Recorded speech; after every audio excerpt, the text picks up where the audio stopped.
stop na lang siguro muna ako. Naliligaw ko sa'yo. Yang para kang isang bituin, hindi ka mahirap mahalin. Andyan naman si JM, bakit di mo lingunin? Yung wasak mong puso, handa niyang buhin.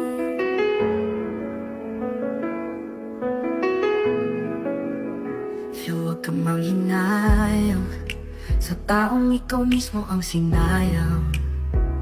Tumingin ka sa paligid mo, may taong nagmamahal sa'yo. Andyan si JM para alalayan ka. Kita mo naman kung alagaan ka. Sana makita mo ang halaga niya. Hindi lang basta kaibigan, mahal ka niya. Yang para kang isang bituin, hindi ka mahirap mahalin. Andyan naman si JM, bakit di mo lingunin? Yung wasak mong puso, handa